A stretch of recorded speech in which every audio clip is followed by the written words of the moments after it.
Hey, Recovery Girls. Misty here. I am not a singer and I'm not a guitar player, but I am going to sing and play for you today because I'm thinking about the very first song I ever learned to play on guitar.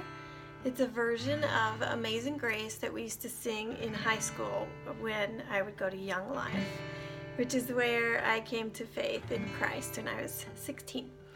And I was just thinking about Amazing Grace today and what that looks like on a practical level in my life. And I can honestly say that God has totally used the 12 steps in recovery to bring so much grace into my life, so much of His unmerited favor and His provision for me in my total messes has been through those 12 steps. So I am so grateful for that today, and I count that as God's good grace on me today. So if you know this song, sing it with me. And if you don't, you'll learn it quickly because it's pretty simple. Amazing grace, how sweet the sound, saved a wretch like me. I once was lost, but now I'm found, was blind, but now I see. Hallelujah, hallelujah, hallelujah, hallelujah, hallelujah, hallelujah, hallelujah, hallelujah.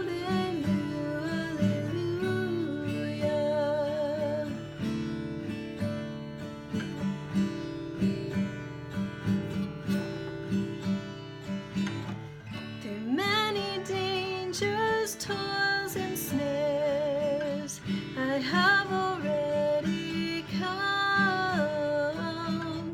It's grace that brought me safe thus far.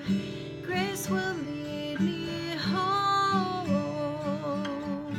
Hallelujah, hallelujah, hallelujah, hallelujah, hallelujah, hallelujah, hallelujah, hallelujah.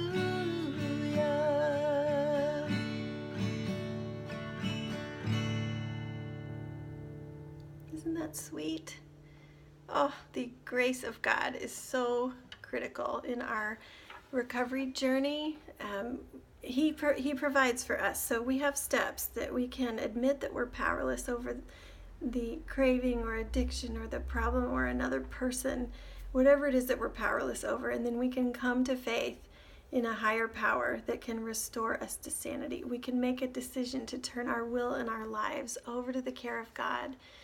We can take a personal inventory, look at our assets and our defects and the story of our lives, really look at it, and then share it with someone that we trust.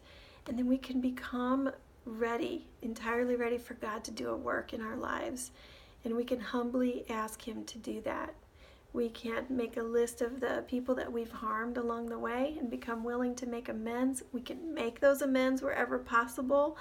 We can continue to take that personal inventory on a daily basis so that we continue to look at where we can grow, where we can invite God in, what we can surrender to Him, and what we can receive His help and healing in. And we can admit when we're wrong promptly so that we keep a short list of things that we need to amend and make right so that we live clean. We can reach for conscious contact with our higher power through prayer and meditation. And when we do all those things, we're going to have, it's a promise, we're going to have spiritual awakenings. Those steps, if we do those and practice those on a daily basis, the miracles are going to happen. We're going to see change. We're going to see healing in our relationships. And oh boy, the natural response as a result of those awakenings and miracles is worship and gratitude and a desire to carry that message to others.